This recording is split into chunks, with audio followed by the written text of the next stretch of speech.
primeira coisa que a gente precisa entender é que essa ruptura com as festas bíblicas não é um evento normal, mas sim é um ataque direto à família de Deus, e você vai entender o porquê. Preste atenção aqui. Isso está lá no nosso material, tá bom? As festas, elas não eram eventos religiosos, elas eram uma pedagogia familiar. Então vamos lá, você que está aí com a sua Bíblia, abre a sua Bíblia lá em Êxodo 12, do 23 ao 27, escuta o que eu vou falar se você não está com a Bíblia, e se você está com ela, me acompanha aí, tá bom? Quando o Senhor passar pela terra para matar os egípcios, verá o sangue na viga superior e nas laterais da porta, e passará sobre aquela porta, e não permitirá que o destruidor entre na casa de vocês para matá-los. Obedeçam essas instruções como decreto perpétuo para vocês e para todos os seus descendentes. Quando entrarem na terra que o Senhor prometeu dar a vocês, celebrem com cerimônia.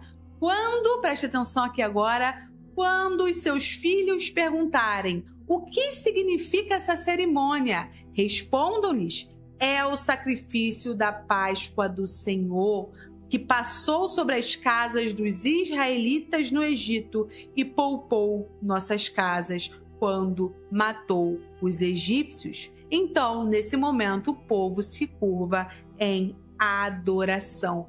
Percebe que nesse versículo, antes do ato acontecer, o Eterno já prevê a pergunta infantil?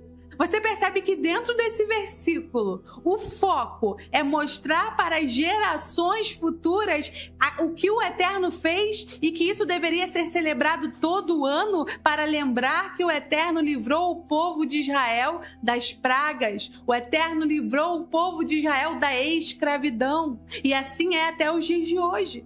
Porque nós não passamos por um Egito, nós não passamos por um faraó antigo, mas nós passamos pelo Egito espiritual, pelo faraó espiritual, pelo deserto espiritual. Então, todo ano, quando nós cumprimos a verdadeira Páscoa, que não é a Páscoa com coelhinhos, com ovos de chocolate, quando verdadeiramente você se alinha ao calendário de Deus e você comemora a verdadeira Páscoa, você está cumprindo o requisito do Criador. Então imagina o que você não está sinalizando para o mundo espiritual. Imagina o barulho espiritual que você está fazendo lá no mundo espiritual.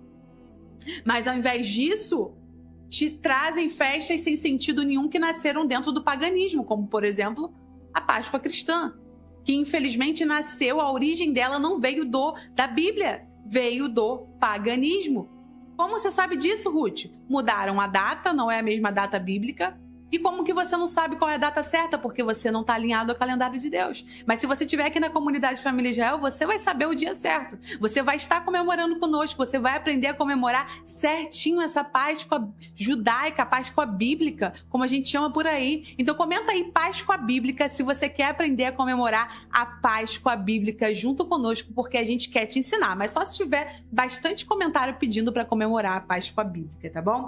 E lá em Deuteronômio 6:7, a gente vê algo ainda mais interessante, que vai de encontro com o que eu tô falando aqui, porque aqui eu não só falo, eu mostro também, tá? Então você vai abrir a sua Bíblia em Deuteronômio 6:7, porque você não precisa acreditar em mim, você precisa abrir a sua Bíblia, porque o que eu tô falando aqui não é invenção da minha cabeça, é bíblico. Deuteronômio diz o seguinte: e as ensinarás a teus filhos, e delas falarás assentado em tua casa, e andando pelo caminho, e deitando-te e levantando-te. Aqui no Deuteronômio 6 tem um versículo que fala a respeito dos pais ensinarem a palavra de Deus em diversos momentos, praticamente o dia todo.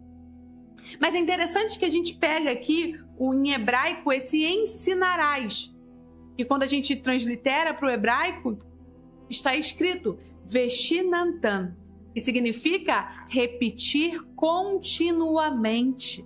Não é você ficar falando coisas aleatórias, mas é você, todos os dias, repetir aquilo, para que seu filho memorize desde pequeno. E aí a gente traz aqui algo que pode impactar a sua vida e que vai fazer você pensar.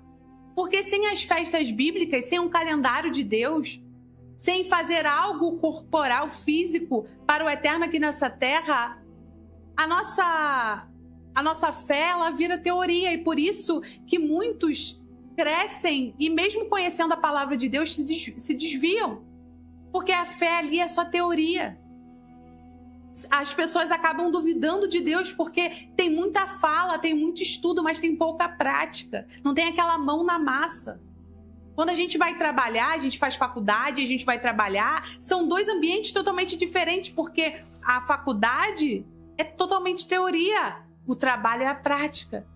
Por isso que quando você vai procurar um emprego, geralmente é aquele que tem prática naquela área, independente da sua formação, independente se a faculdade dele é melhor ou pior, ele ganha mais vantagem, porque ele já tem prática naquela área, não tem só a teoria.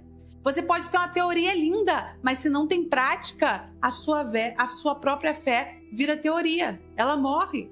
Mas quando você começa a viver as festas do Eterno, quando os seus filhos começam a amar as festas do Eterno, quando eles começam a perguntar, mamãe, papai, quando vai ser a próxima festa? A sua fé não vira mais teoria, ela vira memória, ela vira ação, ela vira movimento. Você cresceu em um lar onde a palavra era apenas teoria e nunca prática. Então, a pergunta que eu quero te fazer hoje é o seguinte: você quer continuar nisso? Você quer viver uma fé rasa? Uma fé que só tem teoria, não tem ação? Aonde você quer estar daqui a 5 anos? Vivendo a mesma vida que você leva hoje? Vivendo essa fé morta que não produz frutos algum? E eu tô aqui justamente para mudar isso, para te ajudar. Não graças a mim, porque eu não tenho mérito de nada, mas através da Bíblia. Entendendo que a palavra de Deus não é um livro em que a gente fecha os olhos e faz o ABC para ver o que a gente quer fazer hoje ou não, que quer cumprir hoje ou não. É mandamento perpétuo. E Yeshua, ele vem justamente para nos ensinar isso. E tem como provar. Eu tenho como provar para você que o nosso Messias, ele não veio abolir as festas, ele não veio abolir a lei. Pelo contrário, se ele é o nosso Messias, se você o ama, se ele é aquele que trouxe a salvação para o mundo, você deve olhar para os feitos dele. E é o que a gente vai fazer aqui agora. Mas antes,